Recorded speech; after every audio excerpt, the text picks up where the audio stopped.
नमस्कार दोस्तों, तो आइए आप लोगों फिर से एक नए वीडियो में स्वागत है। जिसे आप नए कंसेप्ट के साथ एक ऐसा कंसेप्ट सीखेंगे जो कि एग्जाम के दृष्टिकोण से बहुत ही महत्वपूर्ण है। तो आइए सीखते हैं। जैसे कि आप लोग जानते हैं कि यदि कोई यहाँ से एक मीनार है, ठीक है, और इस मीनार का से दो बिंदु है, एक यहाँ पे एम बिंदु है और इसी मीनार से यहाँ पर एक एन बिंदु है, दो बिंदु है, ठीक है जी। और इसका जो एंगल है ये 30 डिग्री है और ये क्या है 60 डिग्री है, ठीक है जी। और यहाँ से यहाँ तक की दूरी आपसे निकालने के लिए कहता है ये x।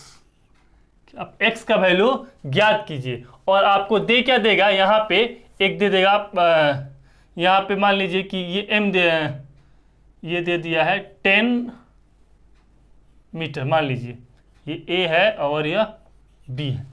इस तरह से आपको पूछता है।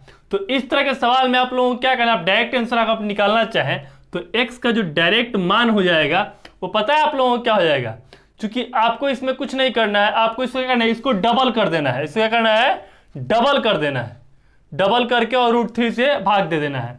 यानी ये हो जाएगा 20/√3, ये इसका आंसर हो जाएगा। क्या आंसर हो जाएगा, 20/√3, ये इसका क्या हो जाएगा, आंसर हो जाएगा। अब आइए इसको हम देखते हैं कि ऐसा कैसे हो रहा है या नहीं हो रहा है।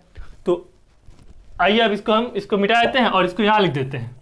इस आंसर को हम यहाँ लिख देते हैं 20/√3, ये हमारा क्या होगा, आंसर होगा। अब आइए देखते हैं इसको बनाएंगे कैसे। तो आपको इसमें क्या करना है कि किसी एक को एक मान लीजिए। हम मानते हैं कि ये क्या है, एक, इसको एक मान लिए। अब यदि 30 के सामने यदि हम एक माने हैं तो 60 के सामने क्या हो जाएगा, √3 हो जाएगा। आप बताइए कि इस बड़े वाले ट्रायंगल में ये 30 के सामने √3 है, तो ये बड़े वाले ट्रायंगल में 60 के सामने क्या होता है, आप कहेंगे सर 3 हो जाएगा। यानी यहां से यहां तक क्या हो जाएगा, 3 हो जाएगा। क्या हो जाएगा, 3 हो जाएगा। इतना बात समझ में आ रहा है जी। अच्छा, अब हमको निकालना है, क्या है, ये निकालना है। अच्छा आप बताइए यहां से यहां तक 3 है और ये 1 है, तो ये कितना बचेगा, तो आप कहेंगे सर ये 2 बचेगा। तो हमको 2 का मान निकालना है। किसका मान निकालना है, 2 का मान निकालना है। यदि सवाल में ये √3 दिया होता तो इसका मान 2 हो जाता, लेकिन √3 तो दिया नहीं है। क्या दिया है, √3 के बदले में 10 दिया। तो हम कंपेयर करेंगे कि √3 बराबर है किसके, 10 के बराबर है। किसके बराबर है, 10 के बराबर है।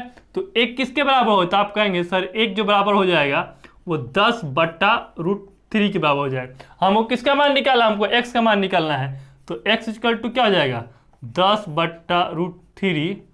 ये कितना है, 2 है, तो 2 से गुना कर देंगे तो कितना हो जाएगा, 20/√3।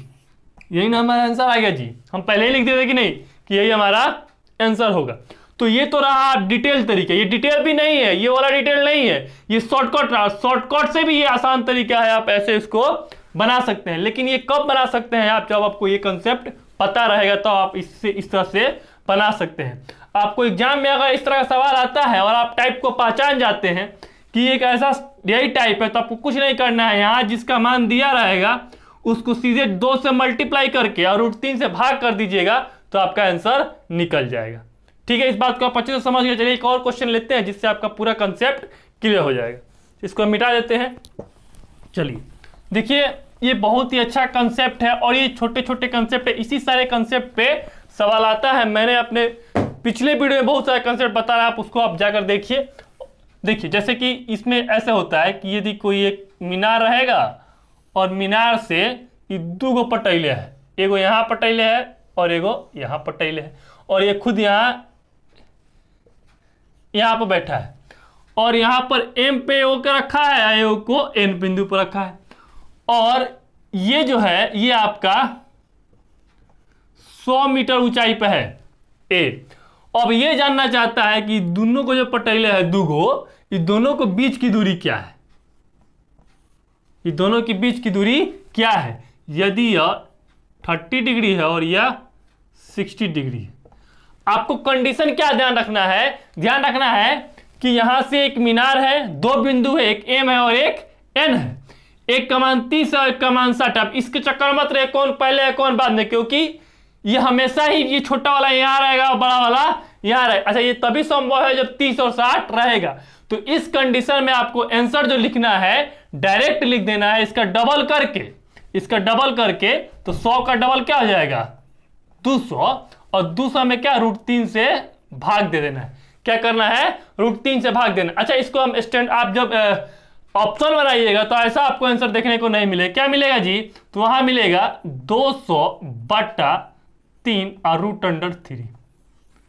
आप लोग जानते हैं कि हर का पर में करण हुआ है, यानी √3 में ऊपर नीचे गुना हुआ है, इसलिए ऐसा हुआ है। देखिए जैसे हम इसको ऐसे भी लिख सकते हैं 200/√3, इसमें हम √3 से ऊपर √3 से नीचे गुना कर दो, कोई दिक्कत है जी।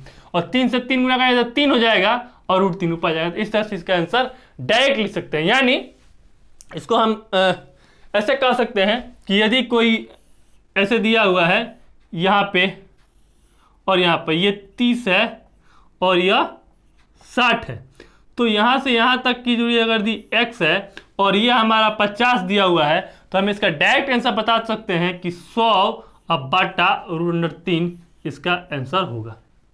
बात समझ में आ रहा है जी। तो ये एक डायरेक्ट हम इस तरह से सवाल बना सकते हैं। आप इसको अगर समझे रहिए, जाए रहिएगा, हमने पीछे बता ही दिया कि ऐसा क्यों होता है। तो यदि आपको यह कंसेप्ट अच्छा लगा होता है, मेरा चैनल सब्सक्राइब कीजिए, लाइक कीजिए, अपने दोस्तों के साथ शेयर कीजिए। ऐसे ही छोटे छोटे कंसेप्ट आपको हम रोज बनाते रहते हैं, जिससे आपका मैथ बिल्कुल ही आसान हो जाए। Thank you so much.